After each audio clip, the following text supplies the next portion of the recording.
नमस्कार। जब आदमी न्यूटन और गैलीलियो के सिद्धांत को पढ़कर मानवता के सिद्धांत को भूल जाता है तो समझ लीजिए उस आदमी का पतन निश्चित है। किसी भी व्यक्ति को एक विषय में महारत हासिल हो सकती है, चाहे वह विषय हिंदी हो, संस्कृत हो, उर्दू हो, मैथ हो, इतिहास हो, भूगोल हो इत्यादि। किंतु हमें यह नहीं भूलना चाहिए कि विषय अनेक हैं और हर विषय के महारथी अनेक हैं।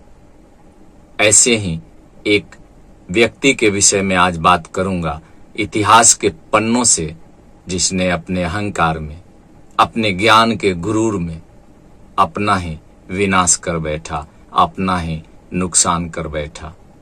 वह व्यक्ति कोई और नहीं, महाकवि कालिदास के पत्नी विद्योत्मा थी। राजकुमारी विद्योत्मा इतनी ज्ञानी थी, प्राकंड विद्वान थी कि उनके सामने बड़े बड़े ज्ञानी, बड़े बड़े ध्यानी टिक नहीं पाते थे। राजकुमारी विद्योत्मा ने यह प्रण किया था कि जो शास्त्रार्थ में मुझे हरा देगा मैं उसी के साथ विवाह करूंगी।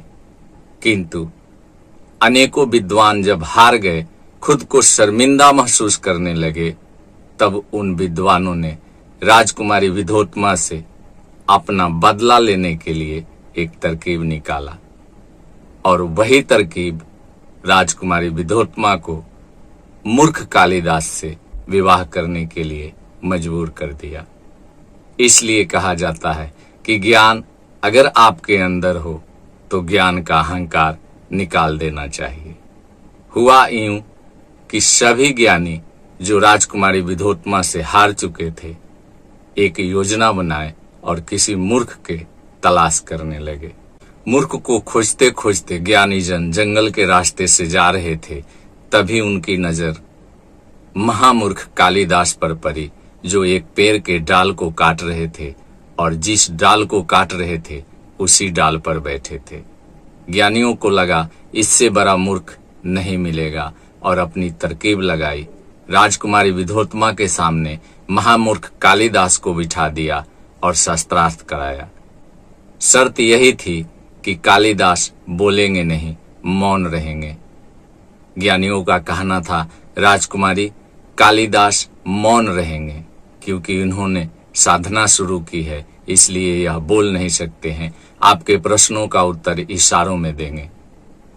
राजकुमारी विद्योत्मा ने जो भी प्रश्न किया, पहले एक उंगली दिखाया, कालिदास ने 2 उंगली दिखाया। राजकुमारी विद्योत्मा एक उंगली दिखाकर कहना चाहती थी कि ईश्वर एक हैं, और कालिदास को समझ में आया कि यह मेरे राजकुमारी विद्योत्मा एक उंगली दिखा करके यह कहना चाहती थी कि ईश्वर एक है, परमात्मा एक है, किंतु मूर्ख कालिदास को यह समझ में आया कि यह घमंडी लड़की मेरा एक आंख फोड़ना चाहती है। कालिदास ने दोनों उंगली दिखाया कि मैं तुम्हारा दोनों आंख फोड़ दूंगा। ज्ञानी जनों ने इसका उत्तर दिया, राजकुमारी विद्योत्मा, आपका कहना है कि ईश्वर एक है, परमात्मा एक है, किंतु हमारे गुरुजी कह रहे हैं कि ईश्वर एक नहीं 2 है। एक ईश्वर जो स्वयं ईश्वर है और दूसरा प्रकृति। प्रकृति के बिना ईश्वर का कोई अस्तित्व नहीं है। प्रकृति है तो ईश्वर है, प्रकृति नहीं है तो ईश्वर का क्या महत्व, कोई जब रहेगा ही नहीं। राजकुमारी विद्योत्मा इससे संतुष्ट हुई। दूसरा प्रश्न उन्होंने 5 उंगली दिखाया, अर्थात 5 तत्व से प्रकृति बनती है, चित्त जल पावक गगन समीरा, अर्थात धरती, आकाश, जल, वायु और अग्नि। कालिदास को लगा कि यह लड़की मुझे थप्पड़ मारना चाहती है, इसलिए कालिदास ने घूंसा दिखाया। उनका मानना था कि अगर तुम थप्पड़ मारोगी तो मैं तुम्हें घूंसा मारूंगा। विद्योत्मा ने पूछा ज्ञानी जनों से, यह क्या कह रहे हैं? ज्ञानी जन बोले, 5 तत्व अगर अलग अलग हैं, जल अलग है, वायु अलग है, पृथ्वी अलग है, आकाश अलग है, तो वह 5 तत्व हैं, किंतु जब इकट्ठा हो जाते हैं तो जीव का निर्माण होता है। विद्योत्मा इससे खुश हुई। कालिदास जीत गए, विद्योत्मा हार गई और ज्ञान के अहंकार में ही विधोत्तमा का विवाह मूर्ख कालिदास से हुआ। एक ज्ञानी का विवाह मूर्ख कालिदास से जब हुआ, यह कोई बड़ी बात नहीं थी। कई ज्ञानियों ने मिलकर हराया था विधोत्तमा को, कई ज्ञानियों ने योजना बनाकर हराया था विधोत्तमा को। यह कोई बड़ी बात नहीं थी। बड़ी बात यह थी कि इस विवाह के बाद विधोत्तमा ने क्या किया। जब विधोत्तमा को पता चला कि कालिदास मूर्ख हैं, विवाह हो चुका था, पति मान चुकी थी, फिर भी उन्होंने दुत्कार कर कालिदास को निकाल दिया कि निकल जाओ मेरे घर से।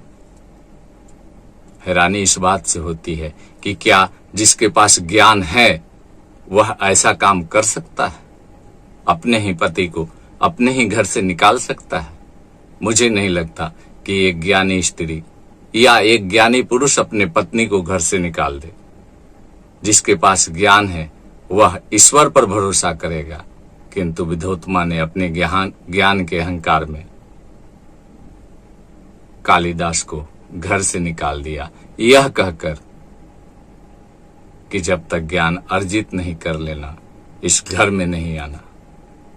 यह एक ज्ञानी की पहचान नहीं है। जैसा कि मैं पहले कहा हूं कि न्यूटन और गैलीलियो के सिद्धांत को पढ़कर कोई सिद्धांत नहीं बनता है। सिद्धांत जीव से बनता है, सिद्धांत जीवन से बनता है।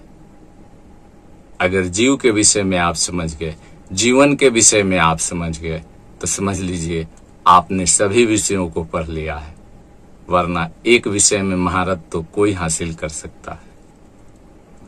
सभी विषयों को पढ़ने का एक ही अर्थ है, जीव के विषय में पढ़ लीजिए, जीवन के विषय में पढ़ लीजिए, खुद को समझ लीजिए, अपने अंदर झांक कर देख लीजिए। आप ज्ञानी हैं तो संसार को बराबर समझेंगे, चाहे वह मूर्ख हो, चाहे वह ज्ञानी हो। इस वीडियो में इतना ही। अगले वीडियो तक मुझे इजाजत दें। जय हिंद।